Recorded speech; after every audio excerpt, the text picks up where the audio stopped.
Hi, PJ Scott here, your Navy Waves veteran, and it is a delight to be sitting in a studio again. It's been about 15 months since I went on hiatus. It was a longer hiatus than I planned, and it's too long to get into here. But I'm back, and I'm still very enthusiastic about interviewing our veterans. Today I have a very special veteran, and I think you're going to be really excited to see him. He was in a militia in the early to mid 1800s and became President of the United States. And he's out and about now. You know, the war has been declared over between the states, and so you can imagine that President Lincoln would be very busy with all kinds of activities. This is very exciting news. Oh, it looks like he's here now. Welcome, Mr. President. Hello, madam. How are you? I'm good. I'm so glad you could make it. So where have you been out and about this morning? Well, now that we've gotten some good news that it appears that this great conflagration is nearing an end, I've been visiting some of the local hospitals here in the city of Washington, and trying to bring the good news to as many of our folks, our troops, and the people who sacrifice so much as I possibly could. Mother and I, Mary Todd, have taken carriage rides the last couple of days to visit some of these folks, and also out at the old soldiers' home, where we maintained a summer cottage. Oh, okay. Well, everyone is absolutely ecstatic that the war is over. Yes, it's been a great burden. It was something none of us wanted. And we had a situation where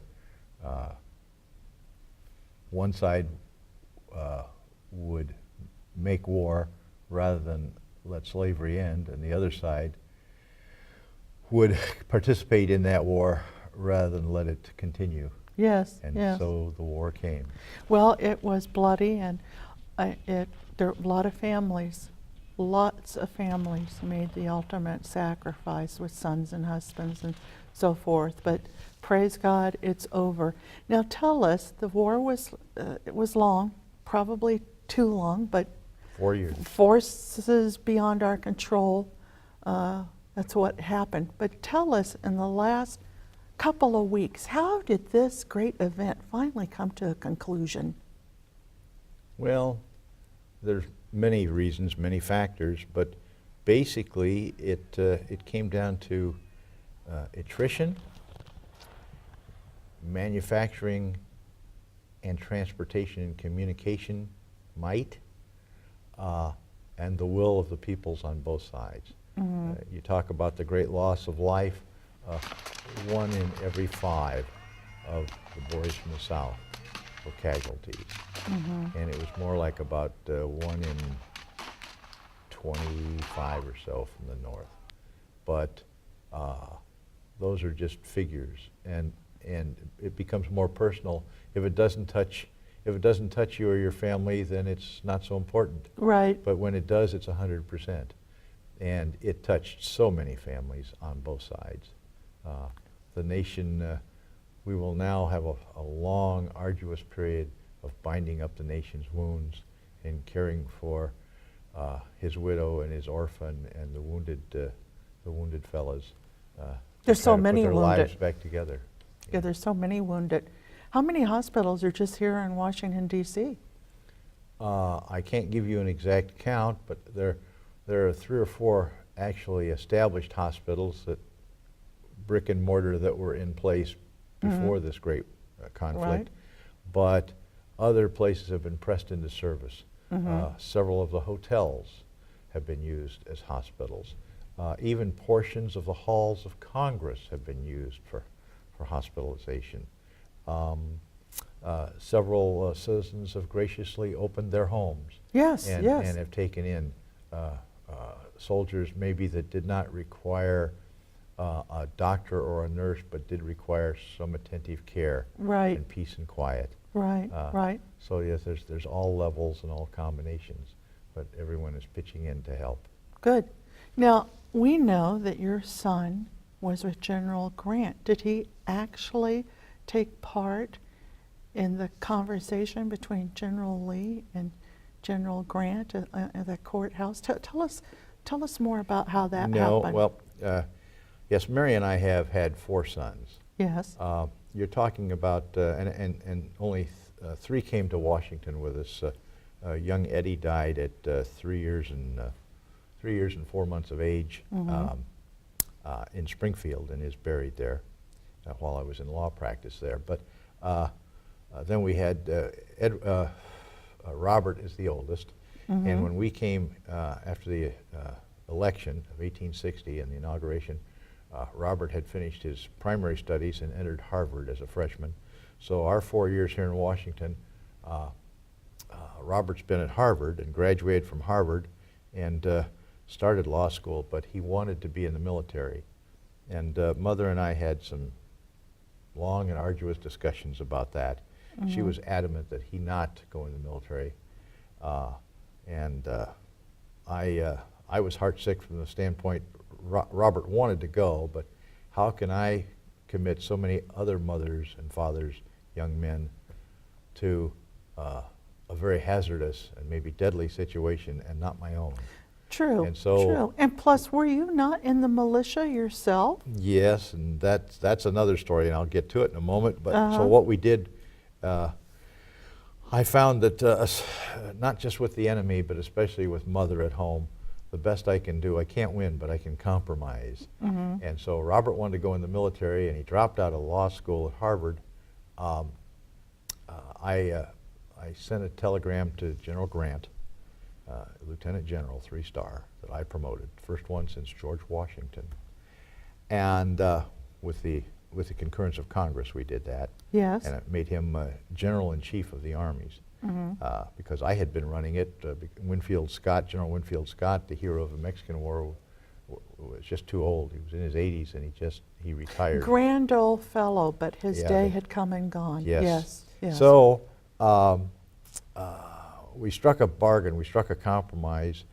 My son joined the Union forces as having a college degree and being very articulate and well-read and well-written. He became a staff officer on Grant's staff as a captain, a junior captain, and he was at Appomattox on just a few days ago, April the 9th, Right. when General Lee's forces had finally been exhausted in food, ammunition, and all the other accoutrements of war that they needed, and they were in a trap situation with so many Federals closing in around them. The General Lee sent word to General Grant that he was willing to discuss terms, and they picked the Wilbur McLean house. Their representatives picked Wilbur McLean's house in Appomattox Courthouse, and Lee got there first, all bedecked in his finest uniform. Right. And He is a striking figure. yes, he is a professional soldier, and I promoted him, by the way, a long time ago from lieutenant colonel to colonel, and offered him a command in the Union forces, and he turned us down, of course. Right, But right. my boy was Robert was out on the front porch. He was not inside during their discussions or okay. during the signing of the surrender terms. But they were. Grant was magnanimous. I told him if he could, he had his foot on the neck of the enemy, but let him up easy. It's over. Right. It's time. Right. It's time to start the healing, and the healing starts right now. We've had enough blood. We want it over. You Yeah. talked about my militia, and Robert came home then, and so I not only got the news through the War Department telegraph services, but Robert came home and debriefed me, Good. told me the stories. And Robert's good friends with, I have 2 male secretaries, Robert Nicolay, John Nicolay and John Hay, and especially John Nicolay, a Scandinavian fella. They're both great and closer to the age of Robert. So he's spending a lot of time with those 2 boys. And so the 3 of them are having a great time. And I'm sure that the First Lady wants all his attention to some extent as well, now that he's back home and out of harm's way. Oh yes, oh yes. Mother is so happy right now. Yes, and yes. if Mother's happy, my life is very tolerable. Yes, yes, yes. My own militia experience as a young man in Illinois, Illinois was part of the Northwest Territories. 5 states comprised the Northwest Territories: Illinois, Indiana, Ohio, Wisconsin, and Michigan? Michigan. That's the other one. Thank you. Well, at 204 of them, Yes. it's starting to go. But there was an Indian chief named Black Hawk, and he felt that he and the tribes had been unjustly dealt with when it came to the lands of the Northwest Territory, and they wanted to take a great majority of it back. And so they started an uprising. It's called Black Hawk's War. And I, as a young man, was there in New Salem, where I'd been clerking in a store, and later being a postmaster part-time and part-time surveyor.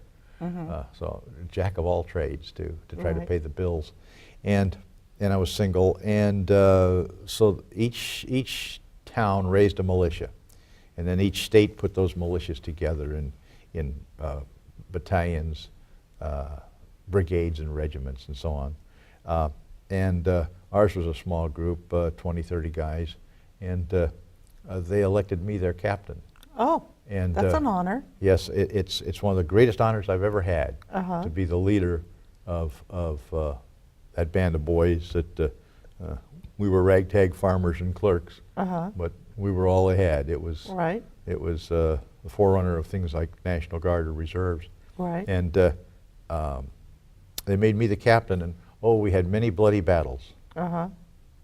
I never saw an Indian. The bloody battles were with the mosquitoes. Oh, well, But Black Hawk was captured. right. Chief Black Hawk was captured, and a young second lieutenant, fresh out of West Point, was assigned to move him under guard with a contingent of troops from his temporary confinement in Chicago to a federal stockade facility at St. Louis, Missouri, down on the Mississippi River. And that young captain later became a politician. And he was born 1 year before me in the same state of Kentucky, 100 miles apart. And his name was Jefferson Davis. Oh, how unique. Yes. I'm And- kind of at a loss and- for words, and Mr. President, with that. we're looking for Mr. Davis as I speak. Did you feel that experience, of course, it's not in a way comparable at all to the Civil War this great nation has experienced, but did you find any of those experiences, just being in the military, helpful to you as president to administer this nation through this horrible war? Yes. I did not have enough command time and tactical experience, nor did I have any combat experience in the Black Hawk War. But I did learn a little something about the leadership of men and personalities and egos, and how to convince people that, well, because this is our mission, this is what we need to do to get there, to accomplish it. I had never had an administrative job. I've been a surveyor, I've been a storekeeper, I've been an attorney. For most of my professional life, I've been just a humble attorney in Springfield and riding the circuit. Well, that's, as an attorney, that your job, isn't it, to settle differences between people in the most amicable way possible? Oh yes, quite often I'd meet them outside the courthouse, and we'd walk out into the park, or if I was on the circuit, outside the tavern, and try to get them in civil cases. You can't do this with criminal cases, but in Right. civil cases, I explained to them that everybody would be much farther ahead if they could settle it. I could arbitrate for them, but if they could settle it amicably, they'd be financially and emotionally much farther ahead. Right. But going back to the experiences of military leadership, where it came in handy was when I lost, at the beginning of the war, when I lost my General-in-Chief, General Winfield Scott, who had become, he was in his early 80s. and Right. He was very rotund. He was extremely healthy. He had to have a step stool, and a couple of aides helped put him on his horse. The horse never complained, but we never could teach the horse to talk. Yes. But he finally realized that his time had come and he just couldn't handle it. Right. And I went through a succession of generals that I had to relieve. And Yes, we after a remember couple of that, them, right. I took the reins myself, and I went to the Library of Congress and took out books on military tactics and warfare to try to get a handle on what it was. But I was trying to get myself up to speed, and I couldn't.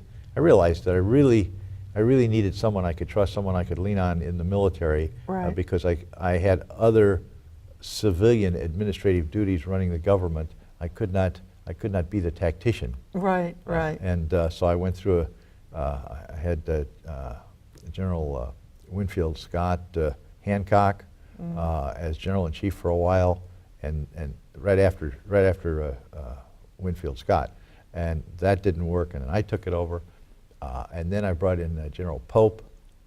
I brought in General McClellan, and that didn't work very well, and I brought in Pope, and that didn't work. I had to relieve him. Brought McClellan back, again had to relieve him.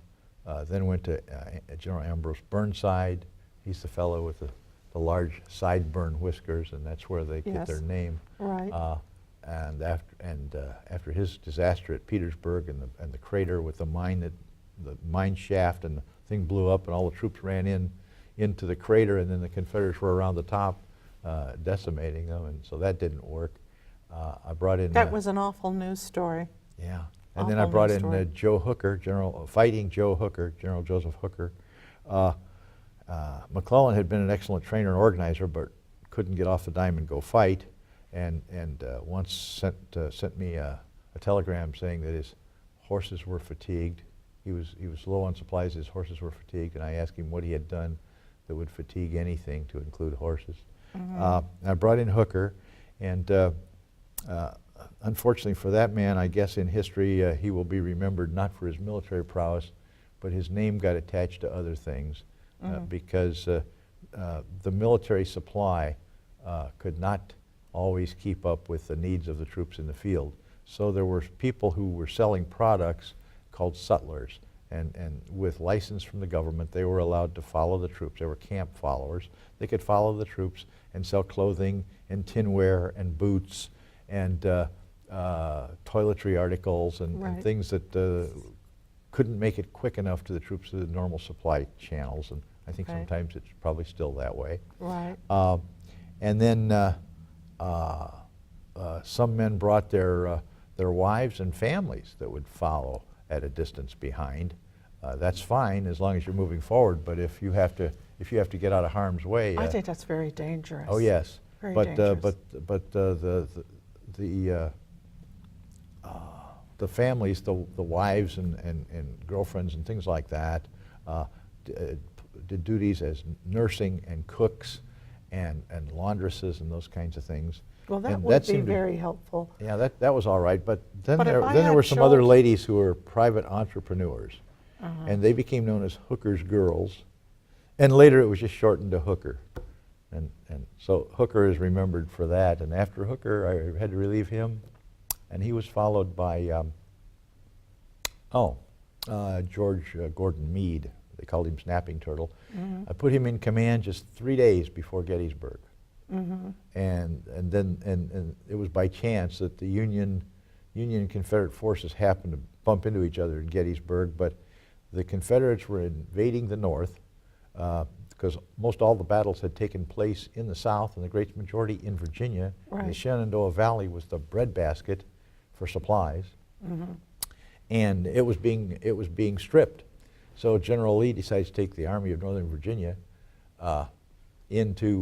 across Maryland and into Pennsylvania. And when we got wind of it, General Meade was put in command, and the Army of the Potomac started a northern advance just to the east of where Lee's forces were by several miles and a couple of days behind. So Lee was on the western flank and got up into Pennsylvania, got as far as the state capital, Harrisburg. Had a contingent there, but then they also turned and went into Gettysburg because it was a shoe factory and they needed shoes and boots. Right. And the Union forces came up, and Gettysburg is at a crossroads. There's 5 or 6 roads that all converge in Gettysburg. To go almost any place in Pennsylvania or Maryland, you had to go through Gettysburg. So it was a control point or a choke point. Yes. And so the Union forces got to Gettysburg just before Lee's did, because most of his were up north of them in Harrisburg. He brought a contingent back down, but Lee did not know where the Union forces were, because his cavalry screening force, which would be his intelligence network, because they didn't have any other communications on the move. Telegraph only works when you're sitting still. They bumped into each other. There was skirmishes starting to take place to the north and west of the town. And they thought it was just a small force. Both sides thought it was just a small force. Well, each side kept adding more and more and more, and they realized that first day it wasn't a small force. And the Confederates were stronger.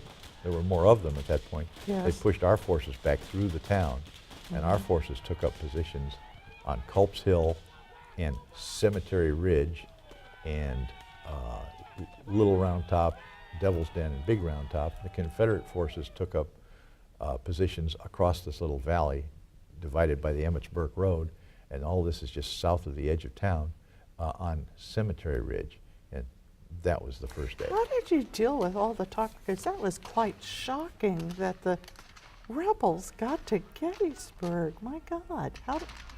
Well, yeah, that was pretty shocking to a lot of folks. It has a morale detriment to the Yes. folks of the North. Yeah, very much They find so. out that they are not insulated as well as they thought. They are not Right. invincible. Right. It was a morale boost for the folks from the South Of when they course. got the news. But in a larger sense, the bigger picture, General Lee, and under the orders of the Southern administration, Vice President Alexander Stephens and President Jefferson Davis. Right. They knew that their position was tenuous at best, but the trump card that the South held was cotton.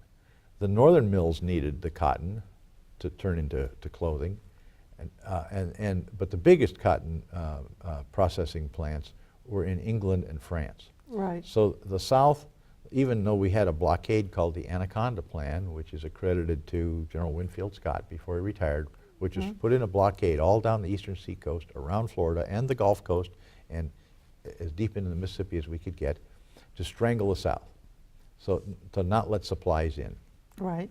and let the cotton out in trade for those supplies and war materials. But if Robert E. Lee could attack the North and take cities in the North and show that they were strong enough, the South might get political recognition from England and France that the South, the Confederacy, was actually a separate entity, a separate country. Yes. Which we never gave into. Right. They were our brothers, and they were just gone for a little while, and we were going to bring them back. Well, even so, I can understand their logic.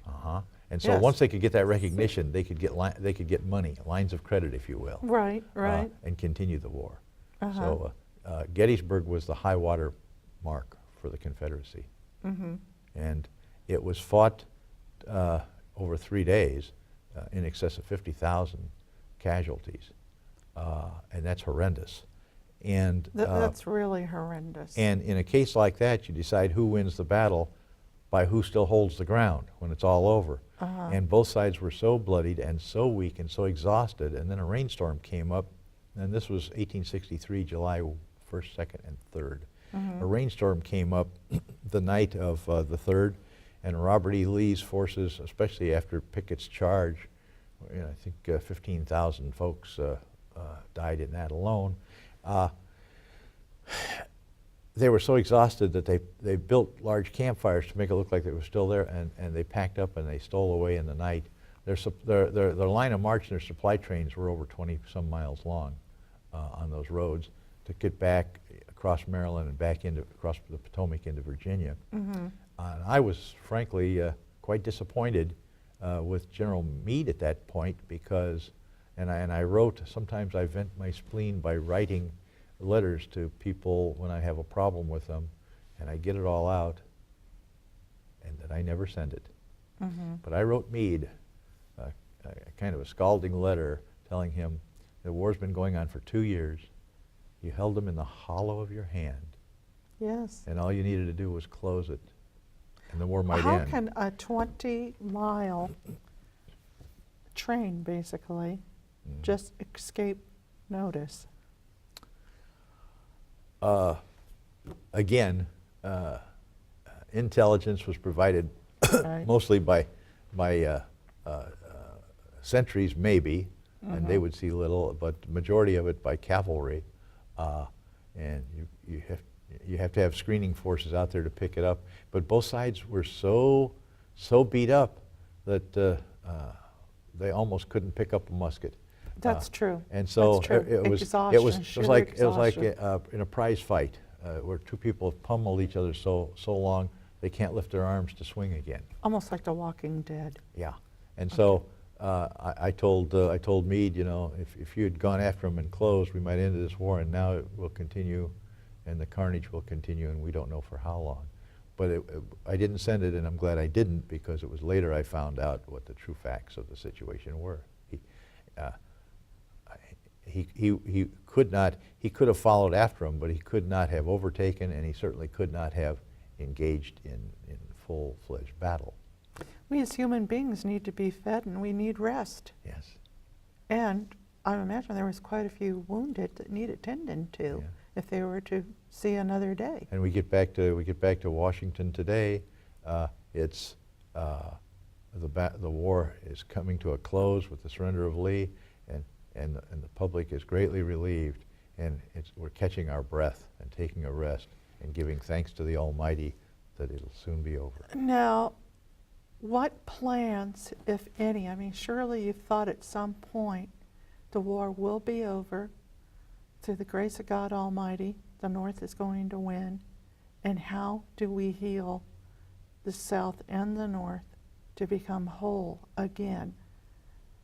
Have you made any plans, or do you need to get together with your various congressmen and senators and committees and so forth to have if we want lasting peace, we cannot be harsh?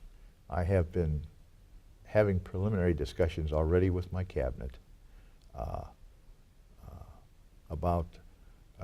with the cabinet about the next steps to take and the overall hopeful outcomes for the nation as a whole. The reconstruction of the South and bringing them back into the fold of the nation as a whole. And of course, Mother and I are talking about, I've just been reelected for a second term. Yes. And when this term is over, what we would like to do. She Right. wants to go, she wants to see Europe. She wants to see Paris. Of course, she loves fashion and furniture. Right. I told her I'd like to, I signed the paperwork a couple of years ago for the Transcontinental Railroad that they've been building.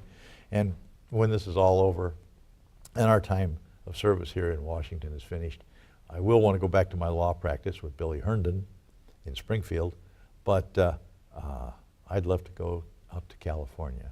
I'd love to see the Pacific Ocean, and I'd love to see the state of California. Well, So I guess we know what your plans are after you get past the second term. Yeah. And we're really thankful that you're going to lead a way to peace. I'm afraid, Mr. President, our time has run out, but I thank you so much for joining us Well, today. thank you for having me. Thank you. The next time you're in town, stop by 1600 Pennsylvania and have a cup of tea with us. I'd love to. Thank Thank you so much. And that concludes this segment of Veterans Forum. This is P.J. Scott, your Navy Ways veteran with President Lincoln. We hope you enjoyed the program. God bless all our troops, past, present, and future. God bless you.